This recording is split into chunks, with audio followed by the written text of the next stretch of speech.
You should think of our conversation today as a general discussion. You are going to hear from a number of speakers, all with their own opinions that may not necessarily represent the views of others or any organizations with which they are associated. You should understand our speakers have financial interest in some of the items we plan to discuss today and in decentralized finance and digital assets generally. Of course, nothing discussed here today should be deemed technical, legal, financial, or any kind of advice. You should always consult your own expert advisors if you are seeking any advice.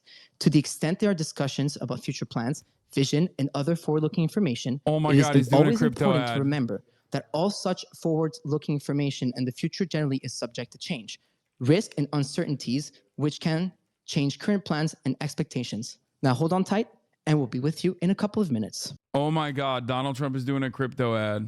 Trump-linked crypto project to launch Monday. A crypto project backed by Republican presidential candidate Donald Trump and his two eldest sons is set to launch this evening. Oh my God, he's doing it with his fucking dumbass sons. Dude, what is going on, dude? I think Trump is actually trying to lose, dude. Dude, he is so unimaginably cooked. No, this is wash behavior. And I guess this is the next level of wash behavior because, like, what's the first layer? If you're washed, what do? You go right wing, right? You go right wing charlatan. You go right wing grift. If you're already a right wing grifter, where else are you going to go? There's nowhere else to go for you. So you have to go to crypto. Trump is launching another business full of potential risks and conflicts if he wins. Details on the new business, which we call World Liberty Financial, are limited, but Trump's sons have spent weeks promoting it. The GOP nominee himself has teased the latest expansion of his family's business empire from the same social media account that carries his political messaging. No major party nominee has ever leveraged their candidacy for personal profit quite like Trump has during his third White House bid. Since entering the race nearly 2 years ago, Trump has netted millions of dollars selling new items featuring moments from his political life, while also generating billions of dollars in wealth through a social media site where he speaks directly to supporters. Truth Social, straight up, is like a dumping ground for people to basically give money directly to Donald Trump in exchange for favors without the sneaky little FEC, snooping around. Good evening, everyone. Before we begin, I want to address yesterday's awful events. It is a huge relief to us all that nobody was hurt. And I think that many in the crypto community will agree with me when I say that we're here with you, Mr. President, during these trying times. Your unwavering support for our community has not gone unnoticed, and we're immensely grateful for it. And really, the fact that after all of this, you've chosen to proceed with this interview blows my mind. It speaks volume, Mr. President, and thank you for being here tonight. Well, bro, this is worse than Aiden Ross. How is this possible? But it worked out well, and Secret Service did an excellent job. And they have the man behind bars, and hopefully he's going to be there for a long time. Dangerous person, very, very dangerous person. And within a fairly short period of time, they tracked him. Maybe you'll call me a Trump stan for this, but I really wish I could see him when we're doing these fucking interviews. I hate Spaces so much. Doing your first ever like interview after being shot, or not being shot, but like a second assassination attempt with like a prepubescent crypto teenager to launch your new crypto scheme is unimaginable levels of pathetic I previously thought were impossible to achieve by a former president. And this is more of a personal question. Okay. Just turned 30 last week. We were just chit-chatting outside the room here. Young entrepreneur, son, aspiring father one day. With all of your success, you have a wonderful family. A couple of your sons are actually looking at us right now. You have a wonderful. Why does he sound like that? Life for yourself. This dude's only 3 years younger than me. Why does he sound like that? But after multiple attempts at your life, bro, this dude is stunted. Okay, his parents babied him too much.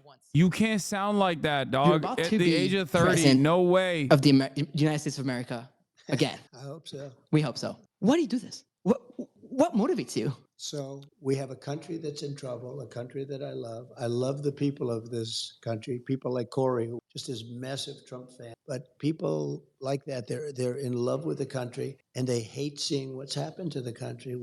She wants to tax everybody out of business. She wants to raise taxes to 70, 80%. She wants an unrealized capital gain tax, which is the craziest thing I've ever heard. Nobody's ever even heard of such a thing. And they'll put everybody out of business. We'll end up in a depression if she gets in. And very simply, though, we're going to make America great again, greater than ever before. And I love it. Being from Canada, I can probably relate to what that means. Yeah. A crypto entrepreneur based in Montreal here, so it's We're done. you know, it's We're not- done. it's We're not always done. the We're best done. feeling as Deport. someone who's trying to build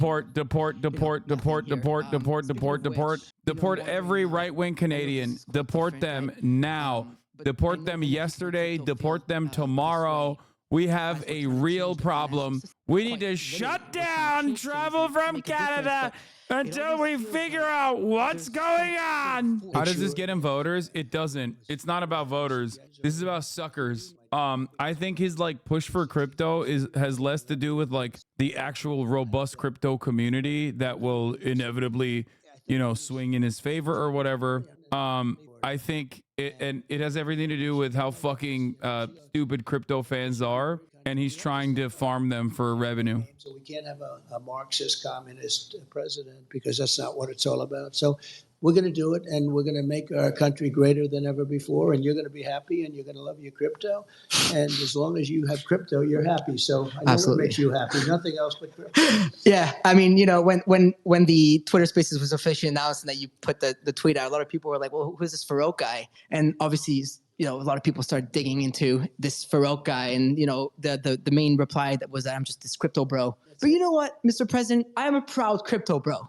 You know, and it seems like you're starting to become one of us, if not already. I know for a fact that your children are quite involved in the space. I mean, we have Baron, Don Jr., and Eric on the Twitter Spaces right now. Get into crypto now, because I already see the people on Twitter Spaces really eager to hear you talk about this. You know, at the recent Bitcoin conference, you mentioned that, and I quote, America should be the crypto capital of the world. Yeah. That was a big statement, and I believe the correct one. So why is it not right now? Well, I think it will be right. You have a very hostile SEC. I guess you'd have to say, I don't know, when you say administration, do you call it Biden or do you call it Harris? Nobody really knows what to call it, but maybe we'll say a combination of both, crypto toward all of it. And extremely hostile, like nobody can believe. Nobody even understands why. My attitude is different. If we don't do it, China's going to do it. China's doing it anyway. They are. But if we don't do it, we're not going to be the biggest, and we have to be the biggest and the best. And, you know, when you look at values, and when you add it all up, the value of this whole thing is bigger than, they were showing me your top 20 corporations and all of this. The numbers are just gigantic. It suffers from some credibility lapses. I mean, some things were done or not done, but it's very young and very growing. And if we don't do it, China's going to do it. If we don't do it, other countries are going to do it. A lot of countries would like to be in a position. We have the advantage because it's us. Yeah, we were chatting with Eric in the back. And I love hearing this fucking prepubescent 30-year-old's mouth noises. We want to have a great country. We want to stay at the top. We're making things now. We're starting, and it started under my administration, that there was no chance of ever even getting involved in for a long time. Right. And we're leading the pack in so many ways. One of the things I'm very proud of is Space Force. We were getting lapped in space by China and by Russia, and now we are the leader in space. This is also to VC that have invested in the space heavily with very little regulatory clarity. So strongly, it was incredible. It's really, really cool to hear it from you in person. We've only heard it on TV and newspaper, etc. But it feels good to know that a presidential candidate and someone who is already president of the United States of America feel this way about cryptocurrency. I'm sure myself and a lot of people in the industry are relieved to hear that. And now we'll see what the results are in November. But on something a little lighter now, I remember the day your NFT collections came out. That was super cool. So I host a morning show called FOMO Hour with my friend OSF and Mando and now Tyler. And so we were live on air when the link dropped. And so it was the very, very first collection. There was a chance to have dinner with you. And I remember just like scrambling to buy them. We're staying live. We stopped the show live on air to thousands of people like, no, we got to buy these. We're going to buy these. I got to spend $25K on this. Let's go. Right. Let's do it. Which is another cool thing about people in crypto, right? Or there's crypto bros that they call. And so we're trying to buy these things. And it was just so electric and crazy that we actually failed. But hey, I guess that's a good thing because the collection, ended up selling out, and then you ended up doing, I believe, you ended up doing that 3 times over. Can you tell us more about the success that you have had with NFTs, but also like, did that surprise you? Well, I got in very late. Bro, launch me into the sun, dog. I'm done. I mean, to be honest, I think I'm retiring. You guys, all my haters won. I think I'm retiring from political commentary.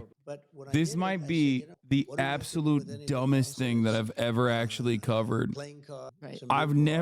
I never in my life would have thought that we'd be sitting here with a dude who did not hit puberty, launching a fucking crypto rug pull ad for the former president of the United States of America. Like, dude, you did war crimes and stuff. Like, you are so fucking powerful.